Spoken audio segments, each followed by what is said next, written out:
And now let's go through this first item together, shall we? I'm sure you can already tell this is a beautiful boy. From Genesis, it's a Genesis controller, we got that. It's the biggest word on there. Sega Genesis at that. This is an official Sega product, made by Retrobit. I love it. It's called the Big Six. It's those 3-button style, but with 6 buttons. It's pretty genius.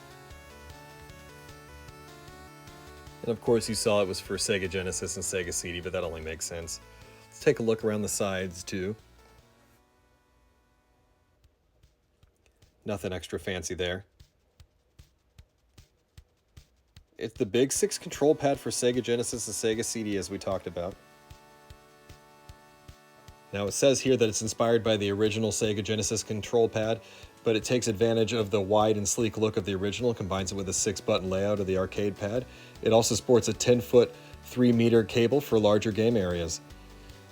So further down it says that it's an official Sega Genesis licensed controller, official controller grade quality, 6-button arcade pad layout, retains the familiar grip and sleek design, compatible with Sega Genesis and Mega Drive consoles, and it's 10 feet long cord.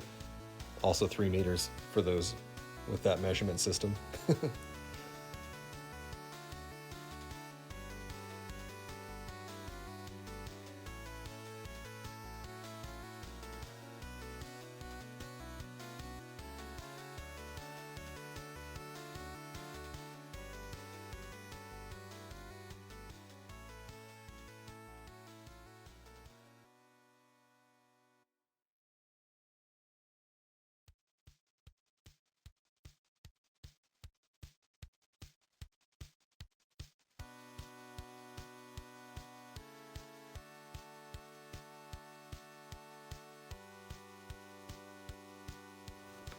So I'm just kind of feeling it for the first time. It's interesting, and it kind of bothered me. The A button does not protrude as far as the B and C buttons do. It's much lower. The C button is lower than the B button for sure, but it's not near as low as the A button.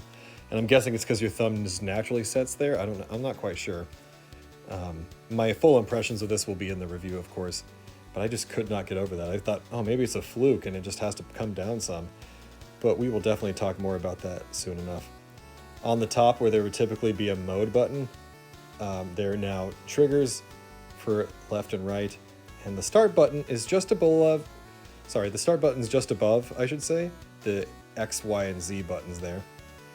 The plug is the way it's always been. I thought that was a nice touch to make it so thick and hearty and do the original cord justice.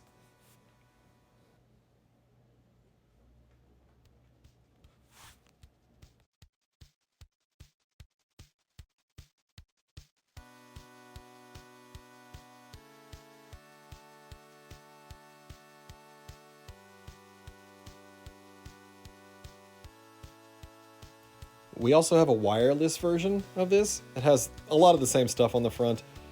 It does mention that it works with other consoles. It even has not only a USB dongle in there, but a wireless dongle for you to use on your Sega Genesis, Mega Drive, Sega CD.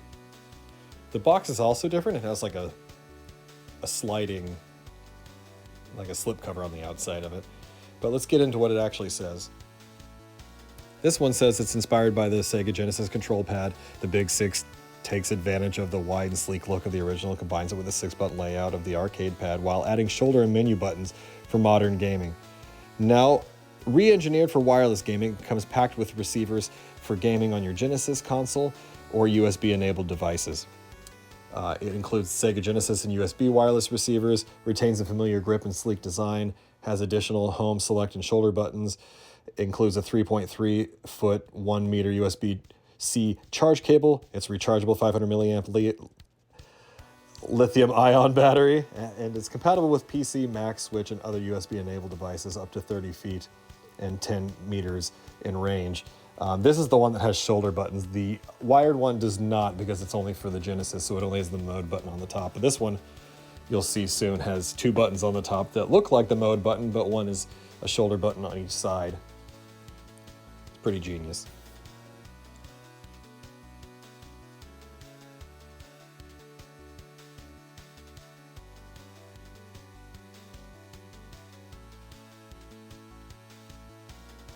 So one of the first things that I noticed was, of course, there's dongles, the wireless receivers that they mentioned, but it says version 2 on each of them, V2. I thought that was rather interesting. Does that mean that I have a newer iteration of this and it has, updated wireless receivers?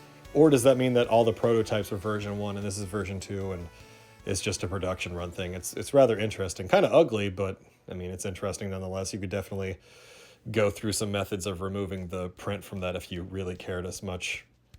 I don't, but I'll just leave it a little bit ugly. At the bottom there are the buttons that it promised, the home and select buttons. I believe that's what they are. It's hard to read from the video, but yeah, they're definitely buttons for newer consoles, and they're on the bottom so you don't accidentally press them. Pretty genius. On the top there's a USB-C port for you to charge with, and the A button is the same on this one. So I guess it's just a design choice that I don't exactly agree with or prefer, but it is what it is.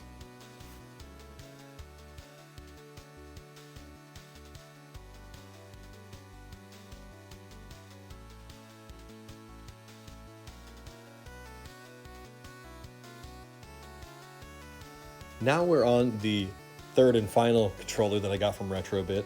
This is the Legacy GC wired controller. It's part of the Platinum controller series. This one's jet black and can be used on the GameCube and the Wii. You'll see here that it says it's 10 feet long cable length.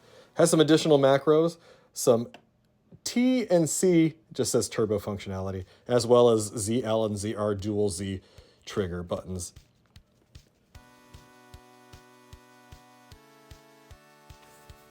On the back, we're getting serious here. Remember, replay, relive. They don't want you to forget that stuff. And then underneath that, it says compatible with the Nintendo GameCube and Wii. Macros allow D-pad, I should say, to function as the analog or C stick. 10-foot, 3-meter cable length, and includes turbo functionality.